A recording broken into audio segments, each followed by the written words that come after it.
Ketika terjadi konflik dalam rumah tangga, dua rumusnya. Ibu-ibu dengar ini. Ya, ini pengantin-pengantin baru juga kita semuanya. Ada yang baru 10 tahun, ada baru 2 anaknya. Pengantin baru juga namanya ya. Ketika ada masalah, ini kesalahan kita ibu-ibu banyak apa? Ada masalahnya curhatnya di Facebook. Ada masalahnya curhatnya di WhatsApp. Dia berdoa tapi di medsos. Ya Allah lindungi suamiku. Ya Allah bukakan rezekinya suamiku. Sibuk betul itu Tuhan mau baca statusmu. Ketika ada masalah kata Allah dalam Al-Quran, ada masalahmu, suamimu nakal, suamimu selingkuh. Tidak usah curhat sama orang lain. Ini ibu-ibu gampang betul dia curhat sama tetangganya. Ngapain kau cerita masalah rumah tanggamu ke tetangga? Besok-besok ada Vina bertengkar sama suami, jangan terlalu cepat cerita sama orang tua. Langsung kau curhat sama orang tuamu, kau telepon menangis-nangis. Besok 2 minggu kemudian akrab lagi. Apalagi kau sudah ungkap semua kejelekan suamimu. Tidak usah. Ada masalahmu, kata Allah, ista'inu bisabri wassalah. Sabar, perbaiki solatmu, saya yang selesaikan masalahmu. Bagaimana itu sabar? Aplikasinya. Alladzi idza asabatu musibah qalu inna lillahi wa inna ilaihi raji'un. Oh, saya tidak sangka istriku begini. Oh, saya tidak sangka suamiku begini. Oh, saya tidak sangka mertuaku begini. Tapi itulah jodohmu. Maka lebih kau ucapkan inna lillahi wa inna ilaihi raji'un. Banyak rumah tangga yang akhirnya hancur gara-gara terlalu cepat curhat sama orang lain. Curhatnya lebih parah di medsos. 500 temanmu di medsos. 500 yang tahu rahasia keluargamu. Tidak usah kau cerita sama orang lain. Tidak mungkin dia cerita saya Ustaz. Dia masih sepupu saya. Siapa yang menghalangi Nabi dakwah awal-awalnya? Abu Sufyan. Siapa itu Abu Sufyan? Sepupu satu kalinya Nabi. Tidak mungkinlah dia cerita saya Ustaz. Dia masih saudara saya. Siapa yang dorong Nabi Yusuf masuk ke sumur? Saudaranya. Tidak mungkinlah dia begitu. Dia makcik saya, dia pacik saya, saudara bapak saya. Siapa Abu Lahab? Saudaranya bapaknya Nabi. Jadi barangkali ketika kondisi normal rumah tanggamu, tidak ada yang sentimen.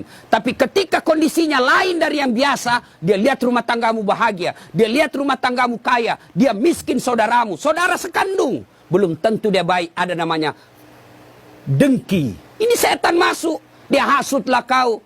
Ketika situasinya lagi labil emosimu, kau tidak stabil marahmu, datang saudaramu belum tentu niatnya baik, dia mau sama nasibnya sama kamu, susah juga rumah tanggamu, maka dia hasut kau yang tidak benar. Maka ada masalahmu jangan curhat sama manusia, tidak usah, lebih kau curhat kepada Allah, bangun sholat tengah malam, ngadu kepada Allah. Termasuk ibu-ibu nih, yang sudah mulai tua, muka-muka sakaratil maut, suami mulai lain-lain, tidak usah kau curhat sama orang lain, curhat kepada Allah. Ya Allah, Engkau yang memelihara suami saya. Ya Allah, lindungi suami saya. Ya Allah, bahagiakan rumah tangga saya. Allah sudah janji, ud'uni astajib lakum. Minta kau sama saya, pasti saya kasih. Itu janji Allah.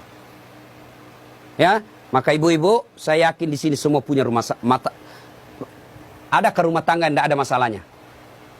Kira-kira ada rumah tangga yang tidak ada masalahnya? Tidak mungkin. Jangankan manusia biasa, Nabi saja ada masalahnya. Dalam rumah tangga, dalam struktur keluarga, Nabi diusir. Diusir dari Mekah kan, hijrah ke Madinah. Siapa yang usir? Bukan orang lain. Siapa? Pamannya sendiri. Dalam ekonomi, apa Nabi kaya? Tidak, Khadijah tadinya kaya, miskin setelah bersuamikan Rasulullah. Sampai dijelaskan pernah 3 hari 3 malam tidak makan. Itu Nabi. Dalam kesetiaan rumah tangga, Nabi pernah diuji dengan kesabarannya. Dengan cara apa? Aisyah difitnah selingkuh. Itu Nabi, apalagi kita. Ada yang bilang sama Ustaz, hebat betul rumah tangganya. Kenapa? Bahagianya rumah tangganya. Kenapa kau tahu? Itu foto-fotonya di Facebook, romantisnya. Ya itu foto di Facebook berapa menit kita bisa bikin.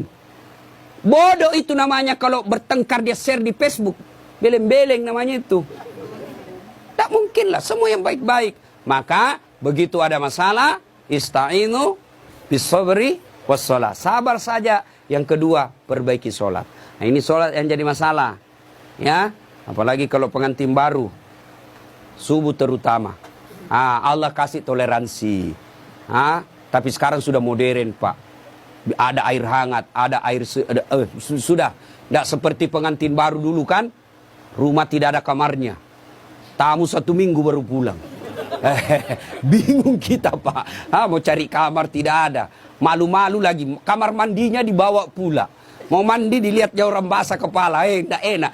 Sekarang aman, satu kamar sudah ada kamar mandinya di dalam. Pun kalau kenapa malu, kenapa mesti malu? Ini sudah halal. Ya, nah ibu bapak, saudara-saudara sekalian, banyak yang ingin saya sampaikan tapi waktu yang terbatas. Ada yang saya lupa satu lagi. Adinda Ali, besok-besok kalau marah jangan gampang bilang talak. Ini dengar semua laki-laki. Ya, marah jangan gampang bilang talak. Misal kau bertengkar langsung kau bilang saya talak kamu, jatuh talak satu. Artinya masih boleh campur. Damai malamnya masih boleh campur.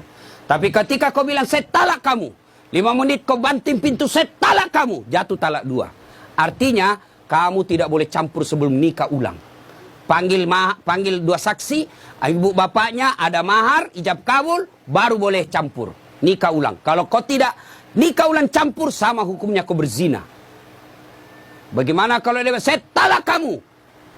5 menit kemudian saya talak betul kau. Keluar dari rumahnya dia, banting pintu, saya talak kau cilaka. Jatuh talak 3. Artinya apa? Harus cerai dulu baik-baik. Lalu dia nikah dengan dia menunggu 3 bulan, lalu menikah dengan laki-laki lain. Ternyata tidak cocok, dia cerai dengan laki-laki tersebut. Kau harus menunggu lagi 3 kali haid, baru kau nikah kembali. Hati-hati bilang talak. Bagaimana kalau perempuan bilang talak? Talaka, talaka, talaka, talaka, talaka, talaka. Biar sampai di atas pantatnya. Kenapa? Kenapa hak talak ada pada laki-laki, bukan sama perempuan, ya? Maka bapak ibu yang gampang-gampang, ibu bapak-bapak yang gampang marah, jangan kau gampang bilang talak. Marah bagaimanapun jangan bilang talak. Kalau dibilang istrimu, antar, kasih kembali saya ke rumahku. Oke, saya kembalikan kau ke rumahmu, saya ikut ke mertuaku. Anda jangan masalah seperti itu, ya. Besok-besok Ali cari harta, jangan menghalalkan segala cara. Tapi insya Allah, saya tahu betul ini PJ atau Ali sangat disiplin dalam soal halal atau haram. Insya Allah. Demikian, mudah-mudahan ada manfaat. Sebelum kita akhiri, mari kita kirimkan suratul Fatihah kepada Rasulullah Muhammad SAW. Khasiat dan keutamannya kita ikhlaskan untuk kedua mempelai. Mudah-mudahan menjadi keluarga sakinah mawaddah warahmah, diperkumpulkan bukan cuma di dunia, tapi insya Allah sampai di akhirat kelak.